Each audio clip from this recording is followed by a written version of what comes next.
ماہ رمضان یہ کتنی فضیلتوں والا مہینہ ہے، یہ کتنی برکتوں والا مہینہ ہے کہ اس مہینے میں نماز کے ہر فرض کا ثواب 70 فرضوں کے برابر ہو جاتا ہے، اور ہر نفل عبادت کا ثواب فرضوں کے برابر ہو جاتا ہے۔ یہ صبر اور غم خواری کرنے کا مہینہ ہے، لوگوں پر ترس اور رحم کھانے کا مہینہ ہے۔ حضرت سیدنا علی المرتضیٰ شیر خدا کرم اللہ وجہہ الکریم فرماتے ہیں کسی روزہ دار کا روزہ افطار کرانا، کسی ایک روزہ دار کا روزہ افطار کرانا گناہوں کی مغفرت اور دوزخ سے آزادی کا ذریعہ ہے۔ گناہوں کی مغفرت اور دوزخ سے آزادی کا ذریعہ ہے جو شخص کسی ایک روزہ دار کا روزہ افطار کراتا ہے۔ روزہ رکھنے والے کے برابر ہی روزہ کھلوانے والے کو ثواب ملتا ہے۔ اس ماہ کا عشرہ ایک خاص اہمیت کا عامل ہے۔ پہلا عشرہ سراسر رحمت، دوسرا عشرہ دن رات مغفرت کا عشرہ، اور آخری دوزخ سے آزادی کا عشرہ، جہنم سے آزادی کا عشرہ، جہنم کی آگ سے آزادی کا عشرہ۔ رسول اللہ صلی اللہ علیہ وسلم نے فرمایا جب رمضان المبارک کی پہلی رات ہوتی ہے تو آسمان کے تمام دروازے کھول دیے جاتے ہیں، اور ان دروازوں میں سے کوئی بھی دروازہ رمضان المبارک کی آخری رات آنے تک بند نہیں کیا جاتا۔ میرے نبی نے فرمایا جو بھی شخص رمضان کے مہینے میں نماز کی حالت میں اللہ کو ایک سجدہ بھی کرے، رمضان المبارک کے بابرکت مہینے میں نماز کی حالت میں، وہ نماز فجر کی ہو، وہ نماز ظہر کی ہو، عصر کی ہو، مغرب کی ہو، عشاء کی ہو، نماز کی حالت میں اللہ کو ایک سجدہ بھی کرے گا تو اللہ تعالیٰ اس کے لیے جنت میں سرخ یاقوت کا ایک مکان بنا دے گا۔ غور کریں، نماز پہلے بھی پڑھتا ہے، وہ عبادت پہلے بھی کرتا ہے، مگر رمضان میں سجدہ کرنے کا ایک الگ مقام ہے، اس کی ایک الگ برکت ہے، الگ فضیلت ہے۔ فرمایا جب روزہ دار رمضان المبارک کا پہلا روزہ رکھتا ہے تو اس کے گزشتہ تمام گناہ معاف کر دیے جاتے ہیں، اور اس روزہ دار کے لیے روزانہ صبح کی نماز سے لے کر غروب آفتاب تک 70,000 فرشتے اس کی مغفرت کے لیے دعائیں مانگتے رہتے ہیں۔ سبحان اللہ۔ میرے نبی نے فرمایا صحابہ جی یا رسول اللہ صلی اللہ علیہ وسلم، میرے نبی نے فرمایا جنت ماہ رمضان کے شروع سال سے اخیر تک سجائی جاتی ہے، خوب سجائی جاتی ہے۔ جب رمضان کا مہینہ شروع ہوتا ہے تو یہی جنت اللہ تعالیٰ سے عرض کرتی ہے، فریاد کرتی ہے، یا باری تعالیٰ اس مبارک مہینے میں اپنے بندوں میں سے کچھ بندے میرے اندر بھی قیام کرنے کے لیے مقرر فرما دے۔ جنت اللہ تعالیٰ سے عرض کر رہی ہے، او میرے مالک، اس مہینے میں اپنے بندوں میں سے کچھ بندے میرے اندر بھی قیام کرنے کے لیے مقرر فرما دے، جو رمضان کا احترام کر کے، خوب عبادت کر کے، روزے رکھ کے، بڑے پروٹوکول کے ساتھ میرے اندر داخل ہو سکیں۔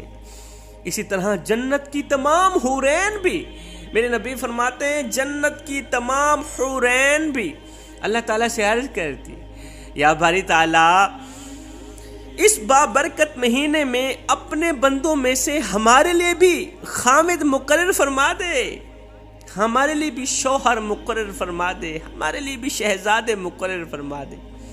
اب جس شخص نے رمضان شریف کے مہینے میں اپنے نفس کی حفاظت کی، کوئی نشہ آور چیز نہیں پی، نہ کسی مومن پر بہتان لگایا، نہ کوئی کسی قسم کا گناہ کیا، کانوں سے گندا نہیں سنا، زبان سے گندا نہیں بولا، آنکھوں سے گندے مناظر نہیں دیکھے، زبان سے گندے جملے نہیں بولے، اسی زبان کے ذریعے کسی کو اذیت نہیں دی، کسی کو دکھ نہیں دیا، کسی کو درد نہیں دیا، کانوں سے گندی آواز نہیں سنی، ان ہاتھوں سے کسی کو تکلیف نہیں دی، دل پر کسی کے لیے بغاوت نہیں رکھی، دشمنی نہیں رکھی، کسی بھی قسم کا گناہ نہ کرنے والے روزے دار کی اللہ تعالیٰ 100 حوروں سے شادی کرا دیتے ہیں رمضان المبارک کی ہر رات کے اندر۔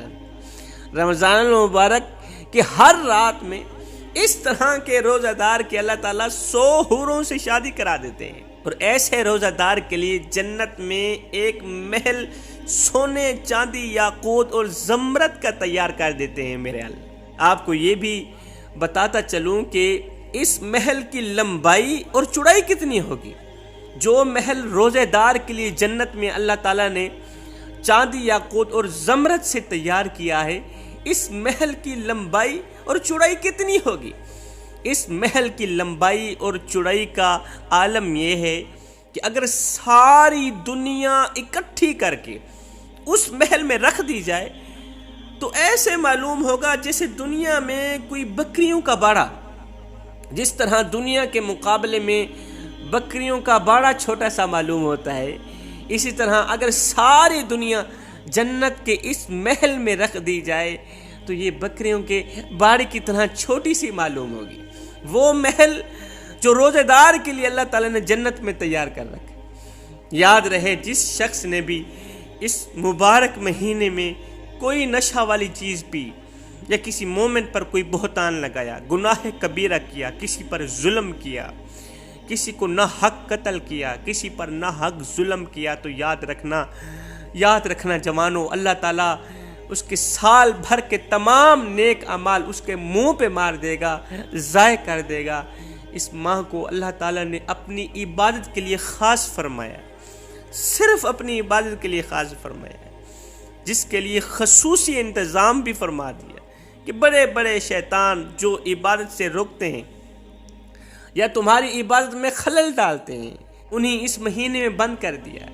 بڑے بڑے شیطان اس مہینے میں بند کر دیے جاتے ہیں، زنجیروں کے ساتھ جکڑ دیے جاتے ہیں تاکہ وہ مسلمانوں کی عبادت خراب نہ کر سکیں۔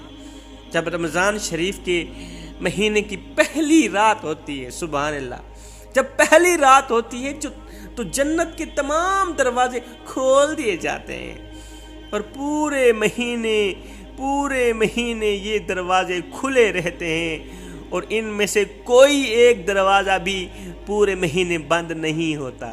اللہ تعالیٰ رمضان المبارک کے مہینے میں روزانہ رات کو روزہ افطار کرتے وقت 60,000 آدمیوں کو جہنم سے بری فرماتا ہے۔ 60,000 آدمیوں کو جہنم سے نکال کر جنت میں ڈالتا ہے۔ فرمایا روزہ دار کے منہ کی بدبو جو بھوک کی وجہ سے پیدا ہوتی ہے نا، اللہ تعالیٰ کے نزدیک مشک سے بھی زیادہ پسندیدہ ہے۔ ان کے لیے دریا کی مچھلیاں دعائے مغفرت کرتی ہیں۔ روزانہ ہر روز جنت روزہ داروں کے لیے سجائی جاتی ہے۔ ہر صبح میرا اللہ رحمت کی نگاہ سے دیکھتا ہے، کرم کی نگاہ سے دیکھتا ہے دنیا والوں کو، اور فرماتا ہے دنیا والوں، ہے کوئی مجھ سے بخشش طلب کرنے والا کہ میں رمضان المبارک کے صدقے ان کے تمام گناہوں کو بخش دوں؟ ہے کوئی مجھ سے روزی طلب کرنے والا؟ میں اپنے رمضان کے صدقے ان کو اس طرح رزق وسیع عطا کروں کہ انہیں مالا مال کر دوں۔ اور ہے کوئی بے اولاد مجھ سے نیک اولاد طلب کرنے والا، صالح اولاد مانگنے والا؟ آج میں ان کی خالی جھولیوں کو بھر دوں، سوکھی جھولیوں کو ہری کر دوں۔ اللہ تعالیٰ سے دعا ہے کہ اللہ تعالیٰ ہمیں رمضان کا ادب و احترام کرنے کی توفیق عطا فرمائے، روزہ رکھنے کی توفیق عطا فرمائے، تراویح پڑھنے کی توفیق عطا فرمائے، نماز پنجگانہ با جماعت ادا کرنے کی توفیق عطا فرمائے۔ آمین ثم آمین، وما علینا الا البلاغ المبین۔